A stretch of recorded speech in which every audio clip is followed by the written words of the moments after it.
a un estado asistencial y un estado que deriva en un estado clientelar. Y esto es fatal incluso para las pretensiones de República Democrática. Yo no menosprecio la seguridad. Es más, la seguridad lamentablemente la solución es de mediano o largo plazo, porque tenemos que preparar fuerzas policíacas que estén acordes a las circunstancias.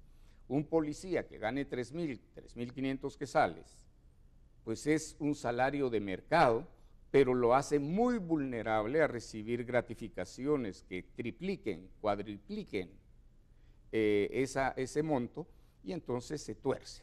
¿Cuál sería entonces la clave para cambiar a esas fuerzas policiales, para llevar a cabo esa reforma? Yo creo que la reforma tiene que comenzar, una reforma radical con austeridad en el gasto público, para concentrar todos los recursos que se tengan en las prioridades del pueblo. Y ahí sí, como el Popol Vuh, que nadie se quede atrás. Es una responsabilidad de todos los guatemaltecos crear algún grado de mínima equidad entre la población. Y yo, cuando llegué al estudio, pude ver escuchar dos de las notas que ustedes estaban transmitiendo, uno sobre las gaviotas y la sobrepoblación. Esa sobrepoblación ya es a nivel nacional. Imagínese usted cuando los tratadistas internacionales de universidades prestigiosas han expuesto y afirmado que no hay país del mundo que pueda desarrollarse con una tasa de crecimiento demográfico mayor al 1%. Nosotros aquí hay regiones que tenemos 6% y 3.6% en media nacional. Tenemos que parar, que racionalizar nuestro crecimiento demográfico para poder atender a todos los que ya nacieron y que por lo menos tengan una mínima expectativa de progreso, porque es una crueldad suprema que vengan a sufrir, a padecer hambre, a verse inmiscuidos en violencia, a verse pacientes de grandes enfermedades o afectados o víctimas de situaciones que son crueles, porque la miseria es cruel. Hablando de esos cambios, dentro de todos estos indicadores, lamentablemente el de la cantidad de desnutridos en el país y con desnutrición crónica es muy severa. Usted habla de educación, pero antes, ¿cómo atacaría el tema de la desnutrición? Porque no podemos educar a un niño que realmente no con esta famosa ventana de los 1000 días no ha recibido los elementos básicos para estar nutrido en sus primeros meses de crecimiento. ¿Cómo piensan atacar? ¿Tiene alguna idea concreta? Hay grupos de guatemaltecos, de buenos guatemaltecos, que han estado trabajando en esto, y hay que potenciarlos con toda la fuerza de un gobierno. No estar preocupados en los ámbitos oscuros del despilfarro, hay que cortarlos. Y hay que concentrarnos en lo que vale la pena. Por ejemplo, lo de la desnutrición crónica infantil. Y yo tuve un programa de radio 8 años en Emisoras Unidas, y este programa pues trató preferentemente problemas como el de la desnutrición crónica infantil, que el problema que tiene son las secuelas. No solo es la crueldad de un niño que no obtiene nutrientes, sino que a partir de los 5, 6 años, 8 años, 10 años, ya queda con una tara permanente, y esto no le permite tener la posibilidad de desarrollo mental a un nivel que fuera deseable. Es patético, y el daño social es altísimo. ¿Qué tenemos que hacer ahí? Pues concentrarnos, pero no podemos concentrarnos solo en los ya nacidos, nos tenemos que concentrar en que no nazcan a la velocidad que siguen naciendo. En este momento, los reportes de entidades serias como el Observatorio Demográfico de Salud Reproductiva dicen que nacen cada 3 minutos un niño en Huehuetenango, cada 3 minutos un niño en Alta Verapaz. ¿Quién podrá imaginar una fuerza productiva para atender esas necesidades? Es imposible. Es complejo, y usted mismo lo menciona, acaba de mencionar un estado clientelar, acaba de mencionar también de que a muchos guatemaltecos no les queda más que extender la mano para poder sobrevivir por la falta de seguridad, la falta de empleo, la falta de educación, la falta de salud. Usted en su programa de radio ya por muchos años, bueno, es conocido por estar en contra del comunismo, en contra del socialismo. Entonces mi pregunta para ustedes, ¿qué se hace en Guatemala si no está de acuerdo, primero que nada, con esos programas sociales? extenderá alguno de los hay programas algunos sociales del actual aspectos, gobierno sí. si es electo? Cuando usted dice que yo estoy en contra del comunismo o el socialismo, es una forma fácil de decir que voy en contra de todo lo que impone coercitivamente una forma de ser o de pensar. En este momento, Guatemala no tiene nada que ver con los ismos. Tiene que ver con la decencia, tiene que ver con la determinación de hacer lo que necesitamos. Los programas sociales no se pueden tirar a la basura, son medidas de urgencia. Lo que tienen que tener es un sentido y un objetivo, porque no solo se va aquel viejo refrán de los chinos, no hay que repartir pescados, hay que enseñar a pescar. Necesitamos acompañar la ayuda social con objetivos claros, por ejemplo, para preparar a la mujer para trabajar en trabajos que le reditúen ingreso. A la par y simultáneamente tenemos que cuidar a los niños.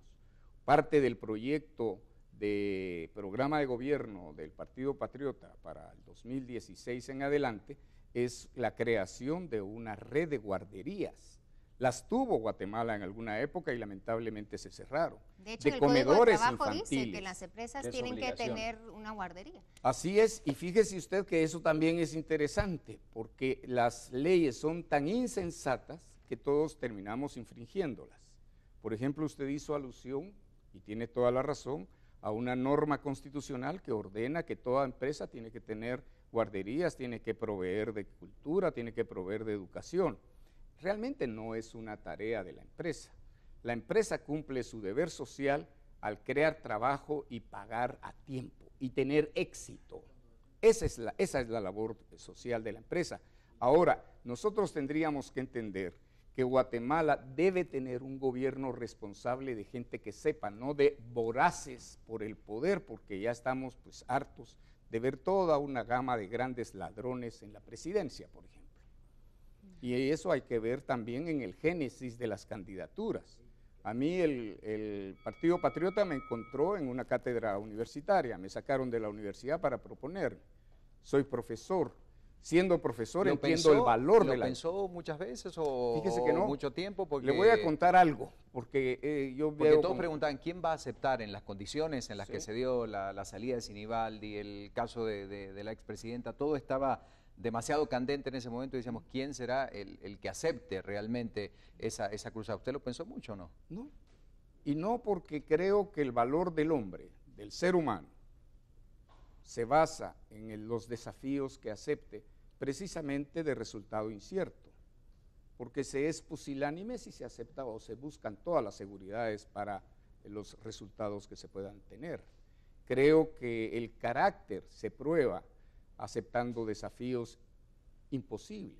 Doctor, yo voy a regresar rápidamente Sí, al rol de la mujer que mencionaba, porque yo sé que usted está consciente de ciertas declaraciones que dio un medio de comunicación respecto a las mujeres. Quisiera decir que, bueno, su presentación, digamos, como presidenciable, fue un poco tumultuosa en el sentido de que, bueno, vemos en la conferencia de prensa, usted de manera ofensiva se refiere a una reportera de un medio de comunicación. Luego en ese mismo medio de comunicación usted se refiere a las mujeres como mujercitas, que debemos estar en casa con el delantal puesto. ¿Cree usted que estas declaraciones le perjudican a la hora de conseguir el voto urbano, el voto de la mujer? Sí, el problema, y este ha sido un tema recurrente porque creo que no encuentran dónde agarrarme. Me ha dado mucha tristeza ver la muy mala fe que exponen hoy en día Guatemala. Realmente el término mujercita puede verse peyorativamente, pero puede verse también como una forma. Hay una obra de la literatura que se llama Mujercitas, por ejemplo, y no es peyorativa. Yo sigo pensando, digamos, a mis hijas les digo mamita, y es una forma muy chapina. Nosotros somos de Cafecito, de Laurita. Incluso ayer le dije a una contadora de una oficina, señora, y me dice, no, no soy señora, no, pero como ahora es pecaminoso decir señorita.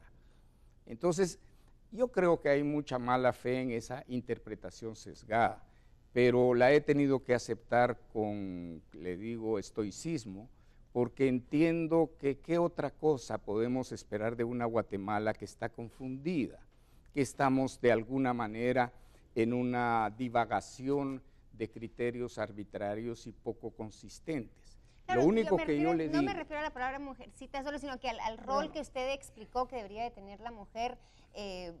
Y claro, o sea, puedo entender cómo quizá, o usted quizá podría entender cómo ese juego de palabras no Pero resonó por eso bien, le digo, ¿verdad? puede ser tratado con mala fe y entonces da los resultados que hemos visto. Yo le puedo asegurar, por ejemplo, en la presentación de mi vida que hizo el canal hace unos momentos, se decía que yo había salido 5 años. Yo no salí de Guatemala. Que su familia se había salido. Yo puse a resguardo a mi familia y siempre fui muy protector de mi familia, asumiendo que los riesgos eran legítimos que los corriera yo, pero no mis hijos o mi esposa. Y esto, por ejemplo, yo he tenido mis hijas me han dicho, mire papá, cuando quiera, nosotros lo acompañamos, porque ellas saben la calidad de padre que he sido, es como mis hijos varones. Hemos tenido una familia muy unida, cada quien con sus propios roles y sus propios objetivos. Pero, por ejemplo, me parece absurdo haber tenido que sufrir señalamientos sobre, digamos, casi un odio a la mujer. Es absurdo, pero absurdo. ¿Tendría mujeres en su gabinete? O sea, en el caso de... Sí. Fíjese usted que hay un elemento interesante. La mujer tiene más carácter para hacer ciertas cosas. Y lo que sí me preocupa, y esto nos debe preocupar, pero no a Mario David García, que se olviden de Mario David García. Nos debe preocupar como guatemaltecos, es quién forma a los niños. Eso es lo vital. Porque el drama del niño hoy, imagínense con tan pocos días de escolaridad, 90, 110 días de escolaridad en un año.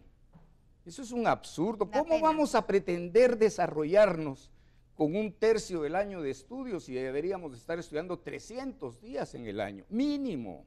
Y con esfuerzo así se han forjado los países que han emergido. ¿Nosotros qué nos vamos a quedar? Sí, que sigan todos holgando y que además de eso no haya quien cuide a los niños. Si cuando hay una tía, una abuela o una empleada, pero la mayoría andan un poco en el limbo, esa es una realidad. Una vez recibí en el programa a un grupo de mujeres líderes que tienen un congreso anual. Y les dije, señoras, ¿ustedes no me permitirían 30 segundos de participar en su evento? Me dijeron, no, es solo para mujeres. Entonces se están aplicando discriminación. No, pero es que es solo para mujeres. Pero una de ellas estuvo curiosa y me dijo,